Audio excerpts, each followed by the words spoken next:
So, the 2023 BMW M2 has been a controversial car so far. Some people absolutely hate the design of the car. Others love that a car as great as the M2 finally has a successor, as the last gen towards the end was certainly getting a little dated. Whatever your opinion, I want to do an overview of the car and tell you why I think, objectively, it's kind of a muscle car. Just let me explain. So let's just do a quick refresher on the M2. The M2, or the 2 Series, whatever you want to call it, is the spiritual successor to the 1 Series, or the 1M, not the M1. Two entirely different cars. The 1M being, in my opinion, one of the absolute coolest M cars ever made, if not the coolest. Anyways, the M2 was cool from the start, as BMW wanted to prove to enthusiasts that this car really was for them. So instead of debuting it at some auto show where a bunch of journalists who know nothing about the automotive scene write articles about fuel economy and how we should feel about the car, they went right to the source. BMW decided to debut it in the 2015 Need for Speed game. It's such a shame that a good car was put in such a shit game. However, once the chassis code F87 M2 started getting into the hands of enthusiasts, the real reviews started coming in, and it seemed like a lot of people absolutely loved this car. Now, real quick, there was that 5% of people who whined and complained about how, well, it's not a real M car. The reasoning behind it is that it uses an N-based BMW engine. And people who I would assume also remind the teacher when they forget to collect homework love to remind you that to be a true M car, it has to have an S-based BMW engine. However, those are people that we can ignore, apparently just like their parents did, because the 95% of us don't care about what engine code is used. All that matters is that it has an inline-6, a manual transmission option, and absolute stellar handling. The base M2 got a 3-liter inline-6 with a single turbo that was good for around 365 horsepower, which doesn't sound like a lot, but this is a very tiny little car, the smallest M car on sale, so it was enough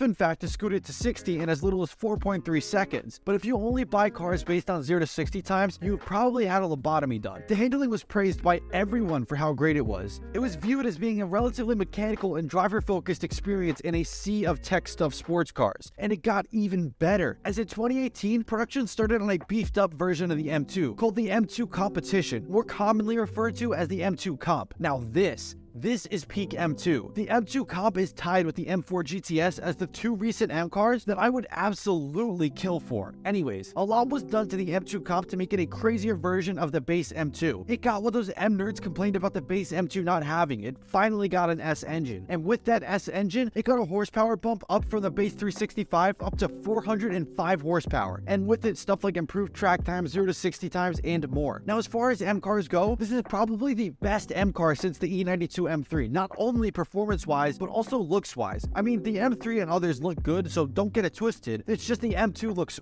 really, really good. But it wasn't just looks, as the mechanical side was kind of, well, no, it was seriously crazy, as it got an extra turbo over the base M2, and not 1, but 2 fuel pumps, among a whole slew of other really cool upgrades. Now, there was another M2 as well, the M2 CS. The M2 CS was essentially incredibly similar to the Comp, but it did have some very key differences. It was tuned to even further by BMW's M division to create 444 horsepower, which in a car like that has got to be beyond scary. You could get these with carbon ceramic brakes, which is usually reserved for cars like McLarens and Porsches. It had adaptive M suspension, and a lot of the body panels were converted to carbon fiber as well. The CS, in case you couldn't tell, was basically supposed to be the super serious track variant, and it proved itself on the track, punching above its weight class. For once, journalists seemed to get it right, as they had nothing but praise for the M2, seeing how great it handled and how it was a true driver's car. Then again, when journalists call every car the greatest car in its class and do nothing but praise everything, eventually they're bound to get something right, I guess. The F82 M2 ended production in 2021, and everyone eagerly waited on the edge of their seats for its successor. So when in October of 2022, the new G87 M2 was showcased to the world, a lot of people had a lot of reactions. Very few of them were good. A lot of people were confused, as it looked, well, special to say the least. Very boxy and unflattering to most eyes. A lot of people outright hated it and or absolutely grilled it on social media. Now, me personally, I absolutely love the look of it from the start, and I still hold that opinion. I think the front brake ducts being that large are going to be great on track applications. And overall, I really don't get the hate, as it kind of looks like it has a factory wide body, which is awesome. Anyways, slowly tech specs started getting thrown enthusiast ways, and finally there was something to agree on, as a lot of people really liked what they were hearing. The new M2 was going to get the same S58 twin-turbo inline-6 out of its older cousins in the M3 and the M4, albeit detuned to only 453 horsepower. which keep in mind is more than even the G87 M2 CS. BMW let it slip that it would also be available with a manual transmission, which while everyone kind of expected it, in cars this new in cars, especially with this much emphasis on tech, it may not have always been guaranteed. Anyways, it has a 0 to 60 time of 4.1 seconds, with an electronically limited top speed to 155 miles an hour, unless you fork over extra cash to buy the M driver's package, which will unlock it to 177. Honestly though, just save your money and send it to your tuner. I can almost guarantee it's cheaper than however much the M driver's package is. Anyways, everything was looking really good until the weight spec was released, and then everyone kind of pumped the brakes, as this car is going to have a curb weight over 3,800 pounds, which while yes, it isn't Hellcat heavy, in a car as small as this, where is all that weight coming from? Well, I don't have a 100% certain answer because I'm not a BMW M engineer, but my best guess is that it's from all the useless electronic BS that BMW insists on putting in here. I'll give you two examples. The first one being this weird drift rating thing. Essentially what it does is when the car detects you're getting the tail end sideways, it will do things like calculate the angle of your drift, how long you hold your drift, and more. Leave it up to the Germans to find a way to critique you even when you're trying to have fun. This has to be one of the most useless things on a car, as it's not like it gives you pointers on how to maybe control your drift better or improve other things like entry speed and proximity to the wall. It just gives you numbers that don't really help except maybe the angle, but not really. And I can't imagine how much extra weight the computers and sensors that sense and calculate all this crap added. However, as difficult as it may be to believe, that's not the most useless thing on this thing, as there is a system that rolls your windows down for you. And ooh, look at this, you can set it to specific locations so that when you drive by said location, it will roll down your windows for you. This has to be in the top 5 for most useless things ever installed in a car. I can't comprehend what on earth would make you unable to roll down the windows. And not only that, but what would make you rely on a machine to do it for you, as if you couldn't just press the button. It's not even like you have to hold it, it's an auto roll down, just press it. And the worst part